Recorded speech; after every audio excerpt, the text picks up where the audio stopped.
Everyone welcome back to our channel. आप सबका स्वागत है आपके अपने YouTube channel my IVF journey पर।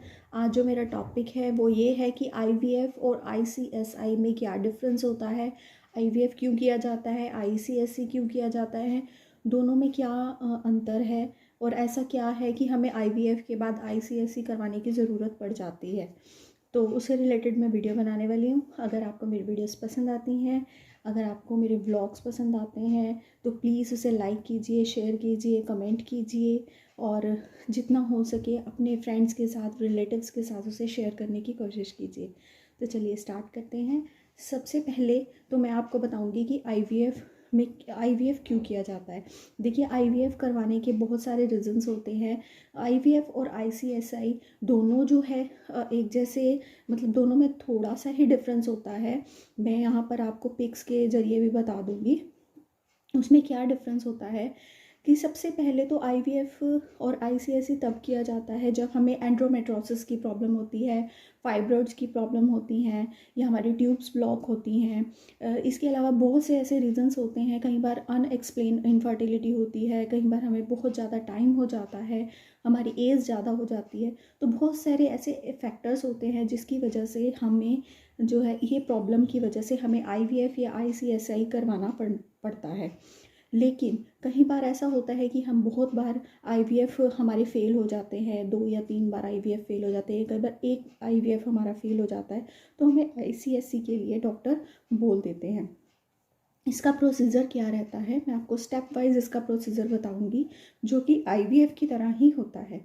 जैसे कि सबसे पहले इसमें एग स्टिमुलेशन, ओवरियन जो हमारा ओवरी का स्टिमुलेशन होता है। ओवरी का स्टिमुलेशन के अंदर क्या क्या होता है, सबसे पहले तो इंजेक्शंस लगाए जाते हैं। इंजेक्शंस जो हैं जैसे ही हमारे पीरियड डेट ख़त्म हो जाती है उसके सेकेंड डे हमें बुलाया जाता है, इन्फेक्शन की मेडिसिन दी जाती हैं। उसके बाद हमें स्टिमुलेशन के इंजेक्शंस लगाए जाते हैं।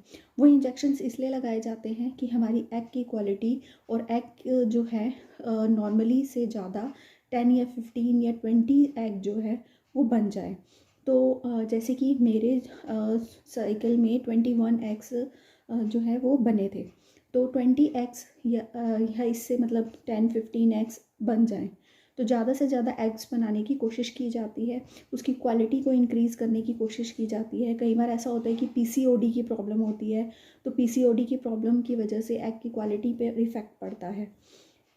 तो इस तरह से आईवीएफ और आईसीएससी किया जाता है। सबसे पहले आईवीएफ और अगर हम आईसीएससी भी करवा रहे हैं तो सबसे पहले जो है वो एग की जो है क्वालिटी को देखते हुए वो सबसे पहले एग ओवेरियन स्टिमुलेशन करते हैं। स्टिमुलेशन करने के बाद जब उनको डेली वो मॉनिटरिंग करते हैं, एक एक दिन का गैप के बाद वो मॉनिटरिंग करते हैं, वो चेक करते रहते हैं कि एग्स के जो है साइज़ क्या हो गया है, एग्स कितने बन गए हैं।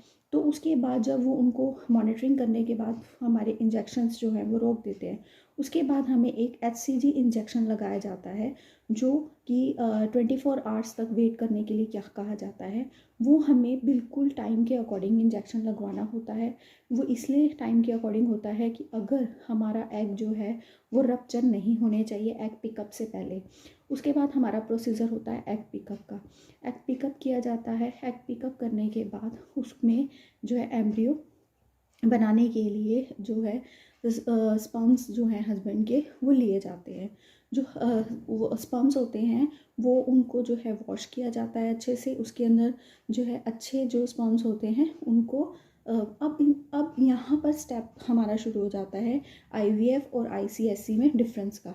आईवीएफ में क्या होता है कि जो एग होता है, एग के ऊपर जो है बहुत सारे स्पर्म्स जो है आसपास उसके जो है छोड़ दिए जाते हैं।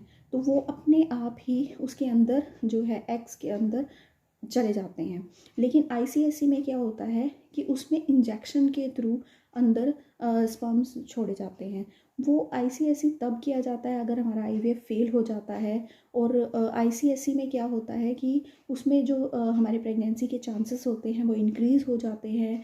वो उन लोगों के लिए होता है जिनकी एग की क्वालिटी अच्छी नहीं होती या एग्स कम बनते हैं या फिर फ्रोज़न एग्स बहुत कम होते हैं या 1 या 2 एग्स ही उनके एम्ब्रियोज बने हैं और नेक्स्ट साइकिल में उनका कोई एम्ब्रियो नहीं बन रहा है।